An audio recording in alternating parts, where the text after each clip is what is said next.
दोस्तों कहानी शुरू होती है और हम देखते हैं जलील जैनी नाम की एक लड़की को जो कि अपने रूम में बैठी एक रोमांटिक मूवी देख रही होती है। तभी अचानक जैनी के गोदाम में खुजली मचने लगती है, जिसको मिटाने के लिए वो अपना प्यारा सबसे दुलारा घोड़े वाला खिलौना निकालती है और उसको अपनी मौत की गुफा में घुसाकर आनंद लेने लगती है। अब ये कार्यक्रम आगे बढ़ ही रहा था कि तभी वहाँ पर उसका बाप और भाई आ जाते हैं और उसे बर्थडे विश करने लगते हैं। फिर वहाँ पर कुछ और लोग भी केक लेकर आ जाते हैं क्योंकि वो उसे सरप्राइज देना चाहते थे। तभी अचानक जैनी का कुत्ता उसके पैरों से चादर को उतार देता है और तभी जो उसका खिलौना था वो उसकी मौत की गुफा से बाहर निकलता है और हवा में उड़ता हुआ सीधा उसके केक पर जाकर गिरता है। इसके बाद हम देखते हैं कि जैनी का बाप उन दोनों को स्कूल छोड़ने जाता है, जिस दौरान जैनी का भाई उल्का पिंड उसे कहने लगता है कि तुम्हें कोई बॉयफ्रेंड बना लेना चाहिए। जैनी कहती है कि नहीं, मुझे कोई बॉयफ्रेंड नहीं बनाना। उल्का पिंड कहता है कि तुम्हें डैड का रूल तो पता है ना, सबसे पहले तुम अपने खेत में मजदूरी करवाओगी और उसके बाद ही मुझे किसी के खेत में मजदूरी करने को मिलेगी। वहीं स्कूल में हम कुछ लड़कियों को देखते हैं जो कि फुटपाथ पर डांस कर रही होती हैं, लेकिन तभी वहाँ पर जैनी का बाप भाई की तरह गाड़ी लेकर आता है और एक लड़की को उड़ा देता है। इसके बाद स्कूल में एक लड़के की एंट्री होती है जो कि बहुत ज्यादा स्मार्ट होता है। तभी हम देखते हैं कि वो और कोई नहीं बल्कि हमारा अपना प्यारा कैप्टन अमेरिका होता है। वो स्कूल में इतना ज्यादा पॉपुलर होता है कि स्कूल की लड़कियां उसे देखते ही अपनी कच्ची उतारकर उसकी तरफ फेंकने लगती हैं। वहीं दूसरी तरफ हम जैनी को देखते हैं जिसके पास उसका बेस्ट फ्रेंड चमन चौपाटी आता है। ये बावलीगांड जैनी को बचपन से ही पसंद करता था, लेकिन उसके पिछवाड़े में इतना गूदा नहीं था कि वो अपने दिल की बात उसे बता सके। वहीं हम जैनी के भाई उल्का पिंड और उसके दोस्तों को देखते हैं जो कि पिछले हफ्ते ही 12 साल के हुए थे और अब वो किसी लड़की को दबाकर बजाने के लिए तड़पे जा रहे थे। तभी उल्का पिंड की नजर अमेंडा नाम की एक लड़की पर पड़ती है जो कि एकदम पटाखा थी। तभी उसको देखते ही उल्का पिंड का घोड़ा खड़ा हो जाता है और वो सोचने लगता है कि अब तो इसको ही बजाना पड़ेगा। इसके बाद हम कैप्टन अमेरिका को देखते हैं जो कि अपने कुछ दोस्तों के साथ बकचोदियां कर रहा था। तभी वहां पर आती है फड़फड़ाती फुद्दी जो कि कैप्टन अमेरिका की बहन होती है और देखने में एकदम माल। फिर वो कैप्टन अमेरिका के पास आती है और उससे कहती है कि मैं तुमसे कुछ पूछ सकती हूँ। जब भी मैं किसी लड़के को कहती हूँ कि वो अपना सामान जहाँ चाहे रख सकता है, वो हमेशा मेरे पिछवाड़े में ही क्यों रखता है। इस पर कैप्टन अमेरिका कहता है कि तुम ये सब बातें मेरे से क्यों कर रही हो। वो कहती है क्योंकि जब भी उनका काम खत्म हो जाता है तो मैं उनका सारा माल बाहर निकाल देती हूँ। इसी दौरान वहां पर एक और पटाखा आती है जिसका नाम चूचीबाई होता है और वो कैप्टन अमेरिका की गर्लफ्रेंड होती है। फिर वो उसके पास आती है और उसे कहती है कि मुझे तुमसे बाहर अकेले में कुछ बात करनी है। तभी सीन शिफ्ट होता है और हम कैप्टन अमेरिका को देखते हैं जो कि चूचीबाई को कहता है कि तुम इस घोंचू के लिए मुझे छोड़ रही हो। चूचीबाई कहती है कि नवाजुद्दीन फुद्दी की बहुत प्यारा है और मैं उसे बहुत पसंद करती हूँ। अब ये सुनकर कैप्टन अमेरिका दुखी हो जाता है क्योंकि ऐसा पहली बार हुआ था कि किसी लड़की ने उसे छोड़ दिया था। फिर हम देखते हैं एक आर्ट क्लास के अंदर जलील जैनी को जो कि एक पेंटिंग बना रही होती है। वो उसको लेकर इतनी ज्यादा मेहनत कर रही होती है कि उसकी आंखों से आंसू भी निकल जाते हैं, लेकिन अपनी इतनी कड़ी मेहनत और लगन के बाद वो फाइनली अपना मास्टरपीस बना ही लेती है। फिर क्लास खत्म होने के बाद कैप्टन अमेरिका अपनी गर्लफ्रेंड को देखता है जो कि अपने नए बॉयफ्रेंड के साथ चुम्मा चाटी कर रही होती है। कैप्टन अमेरिका कहता है कि चूचीबाई ने इस घोंटू के लिए मुझे छोड़ा, वो क्या खुद को पापा की परी समझती है। इस पर उसका दोस्त निर्भय निरोध कहता है क्योंकि चूचीबाई एक प्रॉम क्वीन है। कैप्टन अमेरिका कहता है कि ऐसा कुछ नहीं है, अगर मैं उसके मुंह से सारा मेकअप उतार दूं और उसके सारे कपड़े छीन लूं तो वो बिल्कुल चंपक चच्चा की तरह दिखेगी, इसलिए प्रोम क्वीन तो कोई भी लड़की बन सकती है। तभी निर्भय निरोध कहता है कि मैं तुमसे शर्त लगाता हूं कि तुम्हें स्कूल की सबसे झल्ली लड़की को इस साल की प्रोम क्वीन बनाना होगा।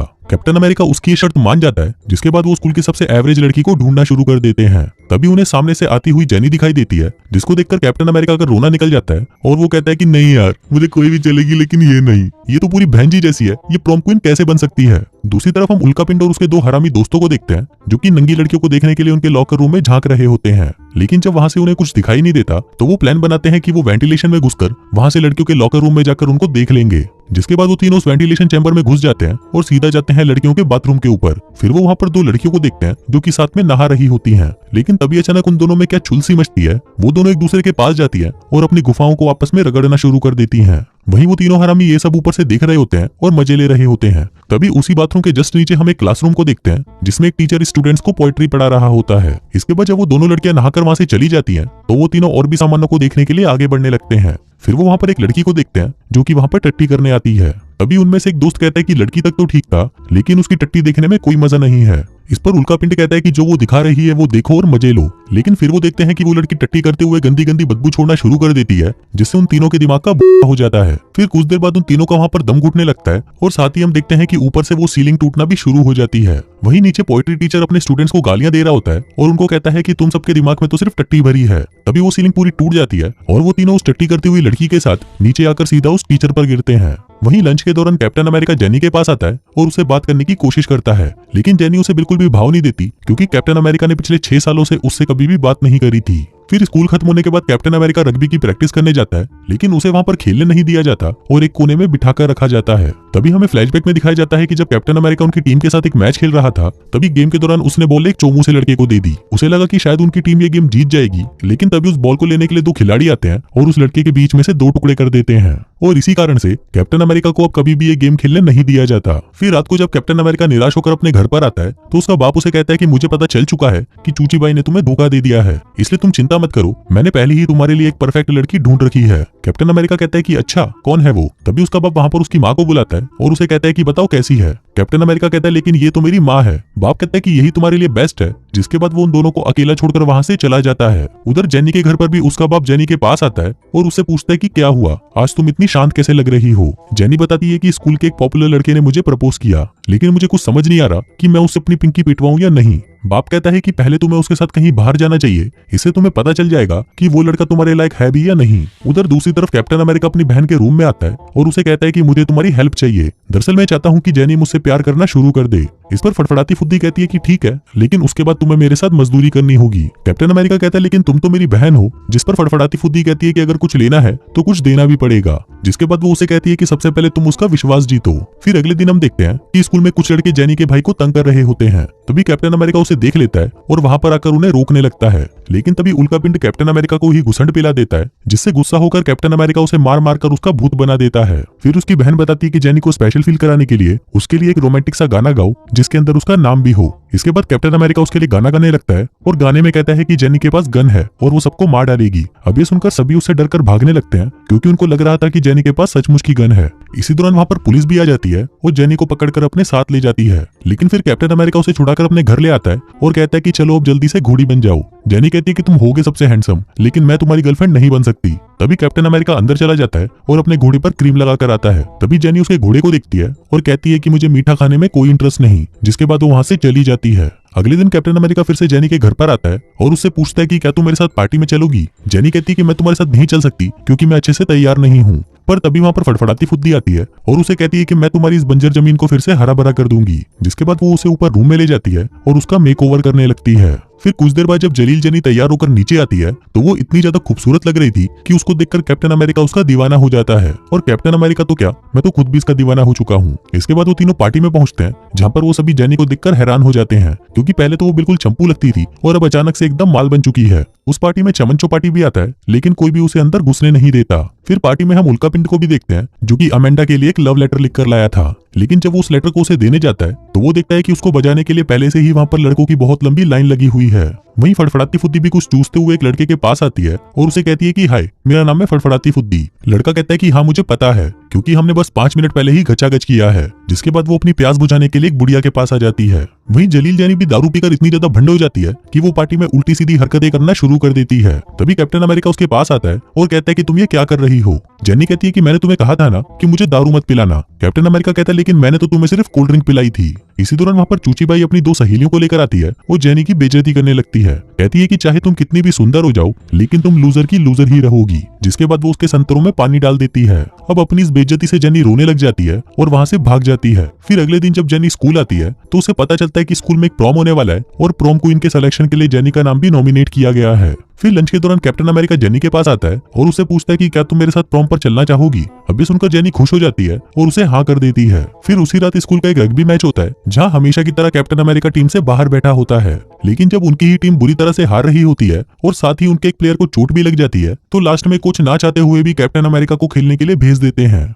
लेकिन अब कैप्टन अमेरिका की बहुत ज्यादा फटी पड़ी थी कि अब वो पहले की तरह खेल भी पाएगा या नहीं। लेकिन तभी वहां पर एक काली आता है और कैप्टन अमेरिका का हौसला बढ़ाने लगता है। कहता है कि मैं यहाँ पर एक चौकीदार हूँ और मैंने तुम्हें पहले भी खेलते हुए देखा है, इसलिए जाओ और अपनी टीम को जिता कर आओ। अब इतनी मोटिवेशन वाली बातें सुनकर कैप्टन अमेरिका स्टाइल मारते हुए प्लेग्राउंड में पहुंचता है और गेम खेलना शुरू करता है। लेकिन इससे भी उनको कोई फायदा नहीं होता, क्योंकि कैप्टन अमेरिका गेम खेलना भूल चुका था, जिस वजह से उनकी टीम बहुत ही बुरी तरह से हार जाती है। फिर गेम के बाद जब कैप्टन अमेरिका निराश होकर वहां से जा रहा होता है, तभी वहां पर जेनी आती है और उसे कहती है कि तुमने आज बहुत अच्छा खेला। वो कहता है लेकिन हम मैच तो हार गए ना। जेनी कहती है लेकिन तुमने मेरा दिल जीत लिया है और मैं तुम्हें पसंद करती हूँ। अब ये सुनकर कैप्टन अमेरिका खुश हो जाता है, लेकिन तभी वहाँ पर निर्भय निरोध आता है और उसे कहता है कि आज तेरी वजह से ही हम ये मैच हार गए। फिर वो कहता है कि अब तुझे इसकी सजा मिलेगी और अब मैं जेनी को सब कुछ बताने वाला हूँ। कैप्टन अमेरिका उसे मना करने लगता है, लेकिन निर्भय निरोध जेनी के कान में कहने लगता है, आपकी बूंद बहुत खूबसूरत लगी है मुझे, ये तो वेरी नाइस बूंद है, ये तो मेरी पसंद की बूंद है। अब उसको लगता है कि निर्भय निरोध ने उसको सब कुछ बता दिया है, इसलिए वो खुद ही उसे सब कुछ बता देता है और कहता है कि मैंने इसके साथ शर्त लगाई थी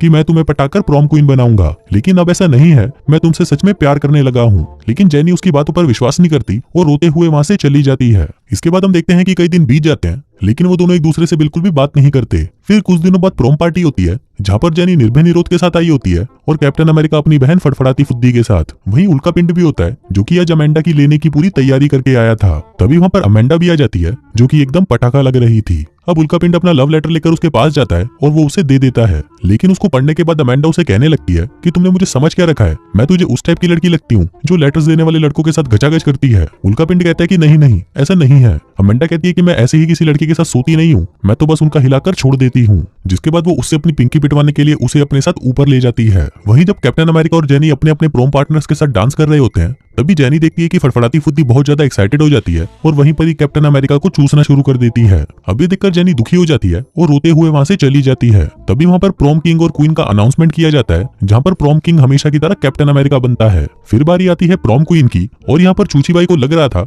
कि प्रॉम क्वीन या तो वो बनेगी या फिर जलील जेनी, लेकिन प्रॉम क्वीन उन दोनों में से कोई नहीं बनती और बनती है दो ऐसी बहनें जो सिर से आपस में जुड़ी हुई थी।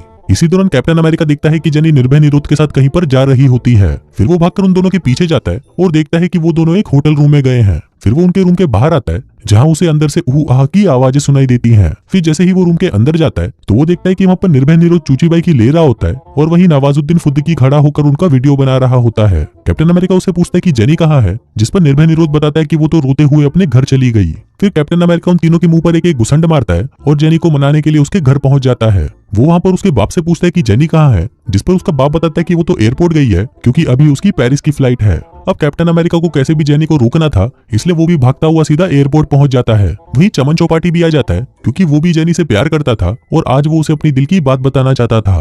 अब कैप्टन अमेरिका जेनी को वहां से जाते हुए देखता है, लेकिन उसको रोकने के लिए वो एक बच्चे से उसकी बॉल छीन लेता है और उसे सीधा जलील जेनी के सिर पर मारता है। फिर वो उसके पास आता है और कहता है कि प्लीज मत जाओ, क्योंकि जब मैंने वो शर्त लगाई थी तो मैं तुम्हें नहीं जानता था, लेकिन अब मैं तुमसे प्यार करने लगा हूँ। तभी अचानक वहां पर एक एम्प्लॉय उसे रोक देती है और उसे कहती है कि मैं बता दूं क्या कि तूने ये डायलॉग किस फिल्म से चुराया है। तभी जेनी कहती है कि हाँ मुझे याद आया, तुमने ये डायलॉग जिस्म 2 से चुराया है और तुम्हें पता है मैंने उस फिल्म को देखकर उंगली भी की थी। तभी कैप्टन अमेरिका उस एम्प्लॉय को कहता है कि साली अगर तुझे कोई दिक्कत ना हो तो अब मैं बोल सकता हूँ। जिसके बाद वो जेनी को कहता है कि मैं हमेशा से तुम्हें पसंद करता था, लेकिन मुझे लगता है कि शायद मैं किसी और लड़की के साथ भी घचाघच कर लूंगा, इसलिए तुम्हें यहाँ से चले ही जाना चाहिए। जेनी कहती है कि साले तूने ये डायलॉग भी बाहुबली से चुराया है, लेकिन अब मैं कहीं नहीं जा रही। जिसके बाद वो दोनों एक दूसरे को चूसने लगते हैं। तभी वहां पर तालियां बजाते हुए चमन चौपाटी भी पहुंच जाता है, क्योंकि उसे भी पता चल चुका था कि अब लड़की हाथ से निकल चुकी है, इसलिए हाथ गाड़ी चलाओ और मस्त रहो। और हाँ भाइयों, मैं तुमसे भी कह रहा हूँ, अब सर्दियां आ चुकी हैं, इसलिए अगर तुम्हारी कोई सेटिंग नहीं है तो लड़कियों के पीछे मत भागो, हाथ गाड़ी चलाओ और मस्त रहो। बाकी मैं मिलता हूँ तुमसे अगले वीडियो में, तब तक